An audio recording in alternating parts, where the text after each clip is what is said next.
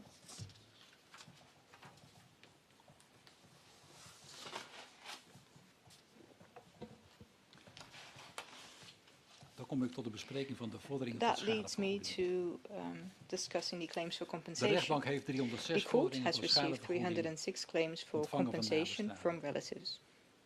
The 304 claims submitted by the Council for the Relatives concern compensation for moral damages exclusively. There were 2 claims that were submitted by the relatives themselves that, in addition to compensation for pain and suffering, also concern compensation for material damages, to which for the loss of a laptop and compensation for travel costs to the crash site in the summer of 2014. The court finds, first of all, that in the case of Pulatov, the claims made by the injured parties are inadmissible in accordance with the law because Pulatov has been acquitted.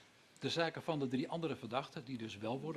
cases for the other 3 accused who have been convicted have been heard in absentia. The court is of the opinion that trial in absentia also applies to the claims submitted by the injured parties. The court has the authority to rule on these claims. According to the rules from what is called the Rome II regulation, claims by injured parties arising from wrongful acts must be considered pursuant to Ukrainian law. And pursuant to Ukrainian civil law in 2014, relatives had the right to compensation for emotional damages. In Dutch civil law, the right to compensation for emotional damages only applies if that damage was caused after the 1st of January 2019. The court finds that in the cases of Dubinsky and Kachenko, this amendment to the law does not preclude the claims for compensation for emotional damages caused before the 1st of January 2019 from being admissible under Ukrainian law. Now that the accused, Girkin, Dubinsky and Kachenko, have been found guilty of both charges, both the wrongful act and culpability are a given under Ukrainian civil law. There can be no doubt that the wrongful acts of the accused are causally linked to the claims for moral damages by the relatives. All that is left is for the court to determine whether the nature and scope of the damages claimed can be awarded under Ukrainian law. In other words, the type of damage and the amount. According to Ukrainian law, both material and immaterial damages that have been directly suffered by the relatives of the deceased person are eligible for compensation. To be eligible for this compensation, the relative must be a member of the circle of entitled persons. This means the spouses or registered partners, so long as they are not of the same sex. It also includes the parents, adoptive parents, children and adopted children of the deceased, and the persons, including stepchildren, with whom the deceased lived and shared a household. Siblings who did not live with the victim are not eligible.